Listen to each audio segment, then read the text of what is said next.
All right, you guys, this is just going to be a quick little video of me going over the other ones that I didn't do in the notes from before. So even if you don't want to listen to me, you could at least fast forward and just kind of make sure that you did these correctly. Again, I'm following, just like from the last video, I'm following these rules to draw these structures just like we did for the others. So we've done A and B here, so I'm going to go ahead and skip to the next page.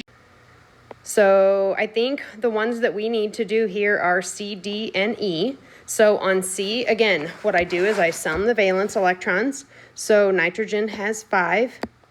There are 3 hydrogen that each have 1. So this picture is going to have 8 electrons on it. So remember, hydrogen is not a central atom.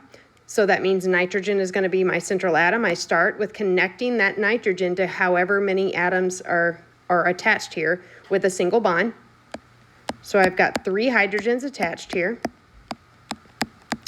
And right there, I've got, with those bonds, remember, each dash that I draw is 2 electrons. So that is 2, 4, 6 electrons around this structure. And I've got 2 electrons left over. And again, hydrogen can't do anything but be in a bond. So I'm going to move on to that next step where that extra pair is going to go on that central atom. And then again, you got to check step 5.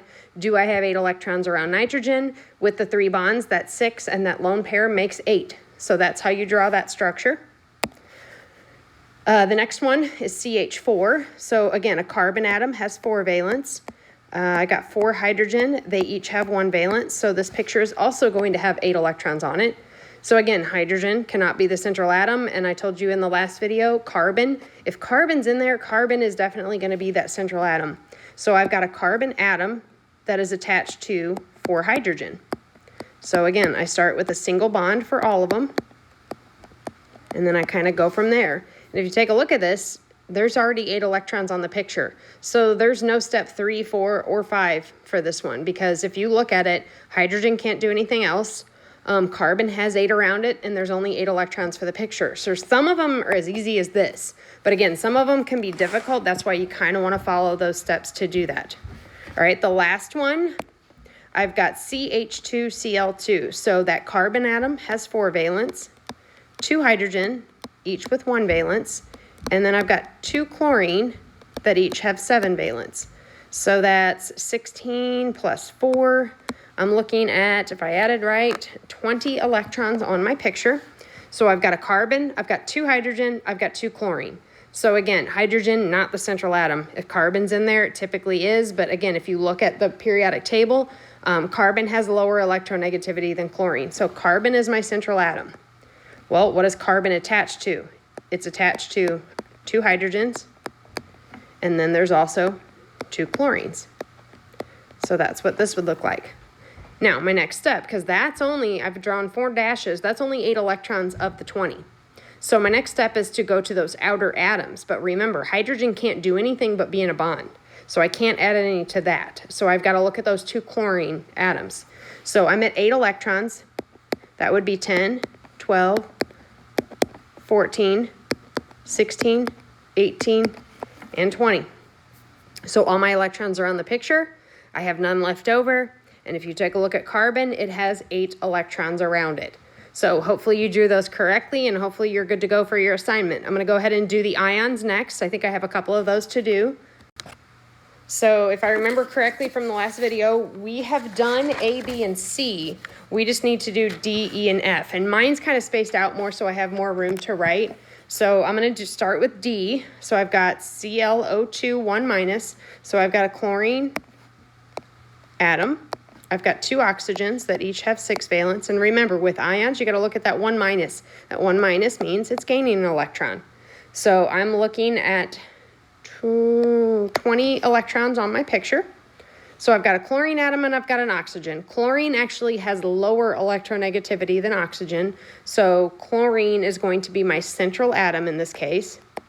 That chlorine is attached to 2 oxygen. So it's going to kind of look like this.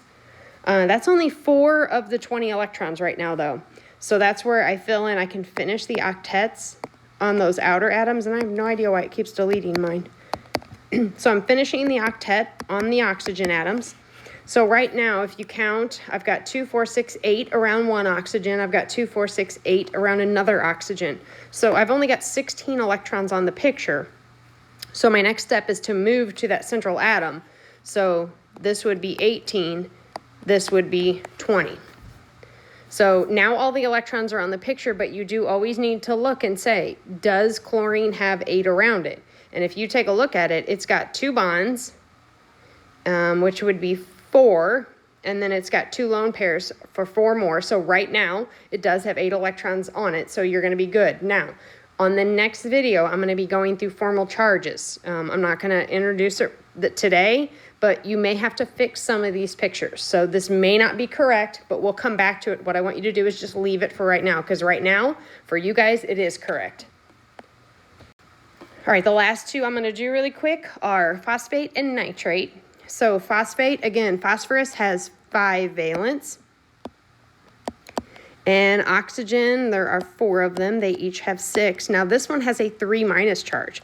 That means it's gaining 3 electrons. So I've got 24, 27 plus 5. I'm looking at 32 electrons on my picture. So again, phosphorus does have a lower electronegativity value. So phosphorus is going to be my central atom. It is attached to 4 oxygen atoms. So that is what that's going to look like. But that's only 8 of the 32 electrons. So I'm going to start counting. I'm going to fill the octets on those outer oxygen atoms. This would be 10, 12, 14, 16, 18, 20, 22, 24, 26, 28, 30, 32. So all my electrons are there. I don't have any left over that I need to go on the phosphorus atom. And again, that last step, just make sure, does phosphorus have 8 around it? And right now it does. And I did forget, again, I do this a lot. It's got to have brackets. So that last one, I was supposed to have brackets on it. So you need to show brackets and the charge outside of it. So I'm not going to go back to that one, but you should have brackets around the ClO2 one that I did. All right, last one I'm going to do for this video is nitrate. So nitrate has 5 valence, or nitrogen has 5 valence. There are 3 oxygen that each have 6, and this one has a 1-, meaning it's gaining 1 electron. So I should have 24 electrons on my picture. Again, nitrogen is to the left of oxygen on the periodic table. So nitrogen, wait, I don't have my periodic, oh wait, I do have my periodic table in front of me. Nitrogen is to the left of it, so it is less electronegative than oxygen, so nitrogen is my central atom. So again, it's going to be nitrogen is attached to 3 oxygen atoms. So it looks like that.